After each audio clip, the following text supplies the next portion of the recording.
electric potential energy and potential difference.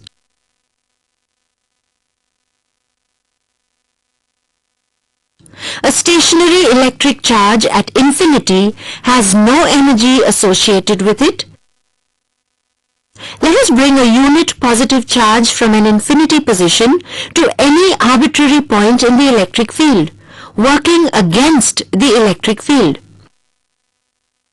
Let us presume the charge does not accelerate or possess any velocity after it is placed at the arbitrary point in the field.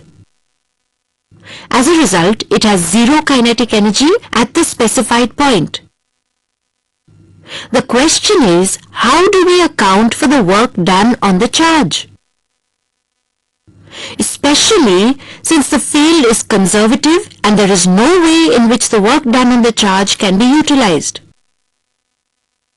The answer is, the work done on the charge must have got stored in some form of energy with the charge.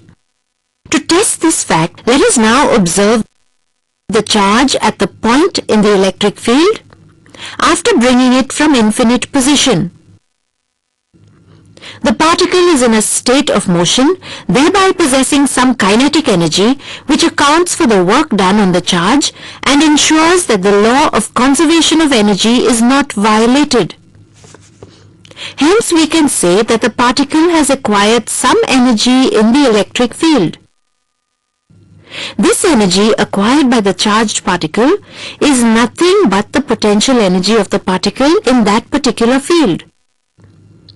This is similar to the potential energy mgh acquired by an object when it is moved to a height h in a direction opposing the gravitational field.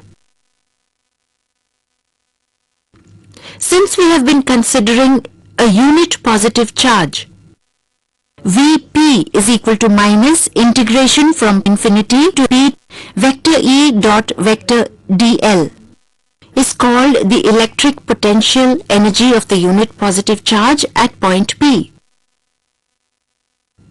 If we consider an electric charge of magnitude Q instead of the unit charge, then the work done against the field will be QVP is equal to minus integration from infinity to p q vector E dot vector dl. This is equal to the electric potential energy of the charge Q at point P. The following points need to be clarified in connection with the above discussion. 1. By bringing the electric charge Q or the unit charge from an infinite distance to the point in the electric field remains unaffected. 2. In practice, it is not necessary to calculate the work done in bringing the charge from an infinite position to a point in the electric field.